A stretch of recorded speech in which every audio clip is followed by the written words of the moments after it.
بسم اللہ الرحمن الرحیم۔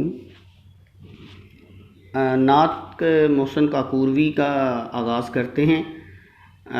اس کا تعارف ہم نے محسن کاکوروی کا کل پڑھا تھا ان کا، تو ان کا جو پہلا شعر ہے وہ ہے، یہ ایک نظم ہے، آپ کو پہلے بھی بتایا ہوا ہے۔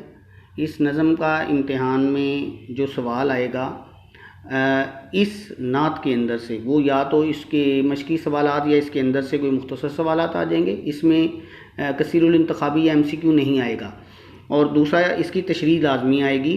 تو اس کے کل اشعار اگر گنے تو 1 2 3 4 5 6 اور 7 ہیں، تو یا پہلے 3 آ جائیں گے یا آخری 3 آ جائیں گے، یا درمیان سے کوئی 3 اشعار دے دیے جائیں گے ملا کے، تو پوری نعت نہیں آئے گی پیپر میں۔ تو جتنے بھی بند میں انہوں نے مناسب سمجھے 3 یا 4 اشعار پر مشتمل وہ ایک بند دے دیں گے۔ 7 نمبر کی تشریح کے نمبر ہوں گے کل اس سوال کے، 1 نمبر اس میں شاعر کے نام کا ہوگا، 1 نمبر اس کی نظم کے نام کا ہوگا۔ شاعر کا نام ہے محسن کاکوروی، نظم کا نام ہے نعت، اور 5 نمبر کی اس کی ہم تشریح کریں گے۔ اور اس کا میں پہلے بھی آپ کو بتا چکا ہوں، اس کا آغاز ہم کریں گے اس طرح کہ مدرجہ بالا بند شامل نصاب نعت سے لیا گیا ہے۔ یہ نعت محسن کاکوروی کی لکھی ہوئی ہے، اور محسن کاکوروی جو ہیں وہ نعت گوئی کے حوالے سے ایک خاص شہرت اور ایک خاص مقام رکھتے ہیں۔ ان کا نام محمد محسن، اور محسن ہی ان کا تکلف تھا، اور وہ دبستان لکھنؤ سے تعلق رکھتے تھے۔ کچھ اس طرح کے 2-3 جملے، اس سے زیادہ نہیں لکھنے۔ یہ ہر بند کی جو تشریح امتحان میں آئے گی اس کے ساتھ ہم اضافی 3-4 جملے لکھ لیں گے، تو یہ ہمیں سہولت ہو جائے گی کہ ہماری تشریح یعنی اس کے ساتھ، اس کے اضافے کے ساتھ ایک تو یعنی اس کا حجم بڑھ جائے گا، وہ طویل ہو جائے گی تھوڑی سی، اور ہمیں فائدہ بھی ہو جائے گا، اور تشریح جو ہے وہ بہترین اور خوبصورت اور مزین بھی ہو جائے گی۔ تو اس کو پھر آگے اس کو شروع کریں گے۔ اس کا مفہوم کہ محسن کاکوروی رسول اللہ صلی اللہ علیہ وسلم کی شان اقدس بیان کرتے ہیں، اور آپ کی صفات کا اظہار کرتے ہوئے کہتے ہیں کہ سب سے اعلیٰ تیری سرکار ہے، سب سے افضل، کہ آپ کی جو ذات مقدسہ ہے وہ کائنات میں سب سے اعلیٰ ہے، اللہ کی مخلوقات میں اس کا درجہ سب سے بلند ہے، اور وہ سب سے افضل ہے۔ اشرف المخلوقات انسان ہے جو اللہ کی تمام مخلوقات سے افضل ہے، مگر اس اشرف المخلوقات میں بھی آپ اشرف المخلوقات میں سے آپ ہیں، اور یعنی یوں سمجھ لیں کہ اس اشرف المخلوقات میں سب سے جو افضل مخلوق ہے اللہ کی، وہ انبیاء ہیں، اور آپ افضل الانبیاء ہیں، آپ ان انبیاء میں بھی سب سے افضل ہیں۔ اور پھر اگلے مصرے میں کہتے ہیں میرے ایمان مفصل کا یہی ہے مجمل۔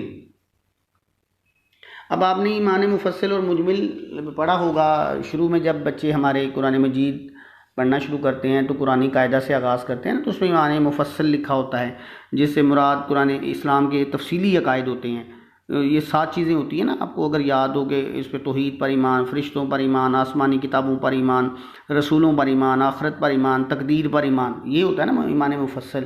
اور ایک ہوتا ہے ایمان مجمل، یعنی اجمالی طور پہ۔ اجمالی طور کا مطلب ہوتا ہے مختصر کسی چیز کو بیان کرنا، جسے انگریزی میں ہم کہتے ہیں ویری بریف، بریفلی جو ہوتا ہے نا، بریفلی ڈسکرائب دا فالوئنگ، اس کا مطلب ہے جو نیچے لکھا ہوا ہے اس کو بہت مختصر بیان کیجئے، اور اگر لکھا ہو ڈسکرائب ان ڈیٹیل تو وہ ہوتا ہے مفصل، اور جو مجمل ہوتا ہے وہ ہوتا ہے بریف، بریفلی جو ڈسکرائب کرنا ہوتا ہے۔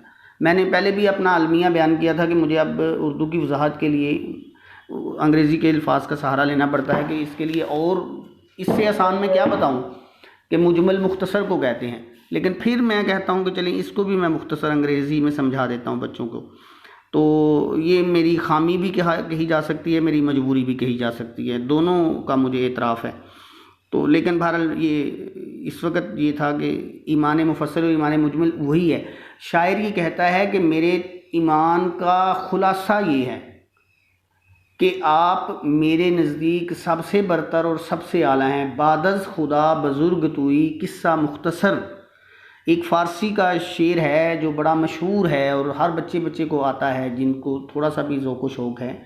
بعد از خدا بزرگ توئی قصہ مختصر، یعنی بعد از اس کے، یعنی اللہ کے، بزرگ سب سے بڑا، توئی تو ہے، قصہ مختصر یعنی مختصر ترین اجمالی بات یہ ہے کہ آپ کی جتنی تعریف جو بھی کوئی نعت لکھتا ہے طویل سے طویل ہو تو وہ آخر میں یہی کہتا ہے کہ القصہ یہ ہے، القصہ مختصر بات یہاں ختم ہوتی ہے، دا باٹم لائن از دس، کہ اللہ کے بعد سب سے بزرگ و برتر ذات آپ کی ہے اور کسی کی تعریف اس کے برابر نہیں ہے۔ قرآن مجید میں اللہ تعالیٰ کہتے ہیں وَرَفَعْنَا لَكَ ذِكْرَكَ، اے محبوب ہم نے آپ کا ذکر بلند کر دیا ہے۔ یہ کون کہہ رہا ہے؟ یہ اللہ کہہ رہا ہے۔ کس کو کہہ رہا ہے؟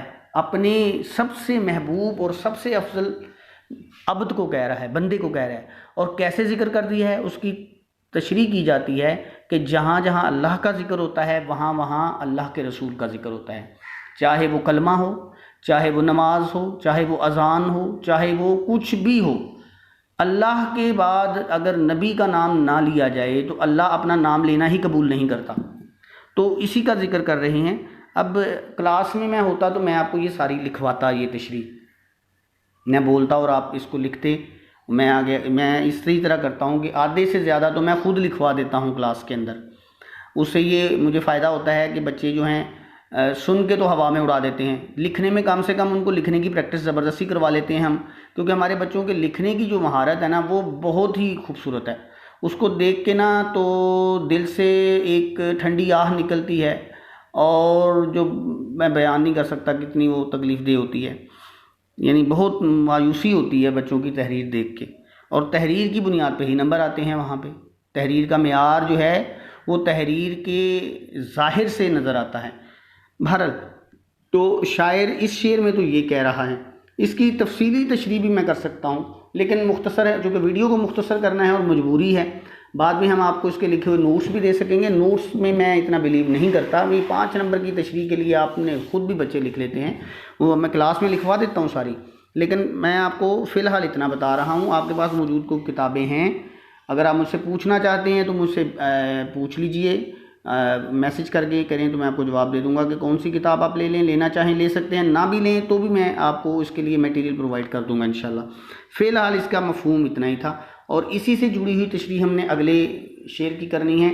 آپ کو بتایا تھا کہ نظم کے اشعار کی تشریح علیحدہ علیحدہ نہیں کرتے، جوڑ کے کرتے ہیں، یعنی جہاں اس کا جملہ ختم ہونا ہے اسی سے اگلے شعر کی تشریح کے جملے کا آغاز ہو جانا ہے، درمیان میں لائن بھی نہیں چھوڑنی، درمیان میں ہیڈنگ بھی نہیں دینا، شعر نمبر 2 بھی نہیں لکھنا، کیونکہ یہ 3 یا 4 اشعار کا بند ہونا ہے ہمارے پاس، اور اسی پر مشتمل ایک مکمل جو ہے سوال ہمارے پاس آ جانا ہے امتحان میں، جو ہم نے اکٹھا اس کی تشریح کے نمبر لینے ہیں۔ پھر اگلا جو مصرع ہے وہ ہے گل خوش رنگ رسول مدنی و عربی، زیب دامان ابد ترائے دستار ازل۔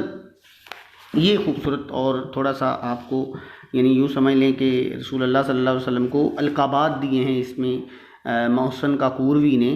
تو پہلے میں نے مفصل کا مطلب میں اگر نہیں لکھوایا میں نے تو اس کا مطلب ہے تفصیلی، اور مجمل کا مطلب ہے مختصر۔ یہ 2 الفاظ جن کے معنی لکھیے۔ دوسرے میں شعر میں آپ پہلے مطلب لکھ لیں۔ گل پھول کو کہتے ہیں، خوش رنگ خوبصورت جس کے رنگ بڑے شوق ہوتے ہیں، اور مدنی کا مطلب ویسے تو شہر میں رہنے والے کو مدنی کہتے ہیں، مدن شہر کو کہتے ہیں، مدن سے ہی مدینہ ہے، مدینہ بھی شہر کو ہی کہتے ہیں، لیکن یہاں مدنی کا مطلب ہے مدینہ منورہ میں رہنے والے جو مدنی ہیں، اور عربی یعنی عرب میں رہنے والے۔ پھر زیب کہتے ہیں خوبصورتی کو، اور دامان ابد، دامن کی جمع ہے دامان، اور دامن جھولی کو کہتے ہیں، یعنی جیب کو بھی دامن کہہ سکتے ہیں، جھولی کو بھی دامن کہہ سکتے ہیں، یعنی دامان ابد کا مطلب ہے آخرت کا دامن۔ ابد کہتے ہیں آخرت کو، ویسے تو ابد ہمیشہ رہنے والے کو کہتے ہیں، لیکن یہاں اس کا مطلب ہے آخرت۔ اور ترائے دستار ازل، اچھا ترا جو ہوتا ہے نا یہ لفظ، یہ ہوتا ہے جیسے آپ نے ہو سکتا ہے اپنے دادا ابو کو، یا پاپا تو آپ کے خیر نہیں پہنتے ہوں گے، اب یہ ہمارا لباس اس طرح کا نہیں رہا ہوا، پگڑی سر پہ کسی زمانے میں پہنا کرتے تھے، وہ پگڑی کے اوپر نا ایک لڑ نکلی ہوتی، یعنی ایک کپڑے کا ٹکڑا اوپر کی طرف نکلا ہوتا تھا جو کافی اونچا ہوتا تھا، اس کو کلف لگی ہوتی تھی، جسے آج کل کلف ہی کہتے ہیں شاید، کیا اور کوئی لفظ ہے اس کے لیے، وہ لگی ہوتی تھی، وہ اکڑا ہوتا تھا کافی، اس کو ترا کہتے ہیں۔ اور دستار پگڑی کو کہتے ہیں، اور ازل پھر وہی ابد آ گیا، یعنی ہمیں جو دستار ازل کا مطلب ہے ازل جو ہے وہ پہلا دن ہے اور ابد آخری دن ہے. تو شاعر یہ کہہ رہا ہے آپ کو، یعنی اس کی تشریح ہم کریں گے کہ محسن کاکوروی اس شعر میں رسول اللہ صلی اللہ علیہ وسلم کے لیے طرح طرح کے استعارے استعمال کرتے ہیں، القابات دیتے ہیں آپ کو. کبھی آپ کو کہتے ہیں پھول، آپ کو پھول سے تشبیہ نہیں دے رہے، یہ بات ذہن نشین کیجیے. آپ کو معلوم ہے کہ تشبیہ کی تعریف میں یہ آتا ہے نا کہ اگر کوئی بچہ بہت خوبصورت ہو تو ماں کہتی ہے میرا بیٹا چاند کی طرح خوبصورت ہے. اور اگر استعارہ کی تعریف میں ہم اسی مثال کو لکھیں نا تو ہم کہیں گے کہ وہ چاند کی طرح، چاند کی خوبصورتی اور بیٹے کی خوبصورتی کو چونکہ اس میں مماثلت پائی جاتی ہے، اس وجہ سے وہ ایک جیسا کہنے کے لیے وہ چاند سے تشبیہ دے رہی ہوتی ہے ماں تشبیہ میں. لیکن جو استعارہ ہوتا ہے اس میں وہ خود اسے چاند ہی کہہ دیتی ہے، وہ کہے گی میرا بیٹا چاند ہے. تو یہاں شاعر جو ہے دیکھیں آپ تشبیہ نہیں دے رہے، گل خوش رنگ سے تشبیہ نہیں دے رہے، بلکہ وہ خود انہیں گل خوش رنگ کہہ رہے ہیں. وہ انہیں لقب بھی گل خوش رنگ کا دے رہے ہیں اور ساتھ اور رسول اللہ صلی اللہ علیہ وسلم کو وہ خود گل ہی کہہ رہے ہیں، پھول ہی کہہ رہے ہیں کہ آپ ایسے پھول ہیں جس کی خوشبو سے یہ دنیا مہکتی ہے. آپ صلی اللہ علیہ وسلم جو ہیں وہ مدنی ہیں، یہ آپ کا لقب ہے، یعنی مدینہ منورہ کے رہنے والے ہیں، آپ عرب کے رہنے والے ہیں، یہ آپ کے القابات دیے ہیں انہوں نے. اور زیب دامان ابد، آپ کی جو شان ہے وہ ابد تک قائم رہے گی، آپ آخرت میں بھی سب سے بلند شان والے ہوں گے. اور ترہ دستار ازل، اور آپ کی جو یہاں ترہ بھی پگڑی کے معنی میں آیا نا، پگڑی کا استعمال کیا، پگڑی سر پہ رکھی جاتی ہے اور بلندی کی علامت ہے. تو شاعر آپ کو کہہ رہا ہے کہ ہمیشہ سے جو آپ کی شان ہے وہ بلند رہی ہے اور آخرت تک وہ بلند رہے گی. تو اس ابھی چونکہ کچھ اذانیں ہو رہی ہیں تو میں تھوڑا سا اس میں ڈسٹرب ہو رہا ہوں اور میں بولنا بھی نہیں چاہ رہا، تو میں اس لیکچر کو مختصر کر کے یہیں ختم کر رہا ہوں آج. اس کے بعد اگلا ہم پڑھ لیں گے، نماز کا وقت ہو رہا ہے تو مناسب نہیں ہے اس کو گفتگو کرنا. اس کا مختصر بات یہی ہے کہ پہلے دو اشعار کی جو تشریح ہے اس میں آپ صلی اللہ علیہ وسلم کی شان بیان کی گئی ہے، آپ کو گل خوش رنگ کہا گیا ہے، مدنی اور عربی آپ کے القابات بیان کیے گئے ہیں. آپ کو شان جو ہے آپ کی ابد سے ازل سے ابد تک آپ کی شان کو بلند ترین بیان کیا گیا ہے. اور محسن کاکوروی بہترین الفاظ اور استعارے استعمال کر کے آپ کی شان کا اظہار کر رہے ہیں. آج کا لیکچر یہاں ہم ختم کریں گے. کل کا جو شعر ہے وہ بھی اسی کے ساتھ کی تشریح میں آپ نے شامل کر لینا ہے. کل کے لیکچر میں انشاءاللہ ملاقات ہوتی ہے. اللہ حافظ.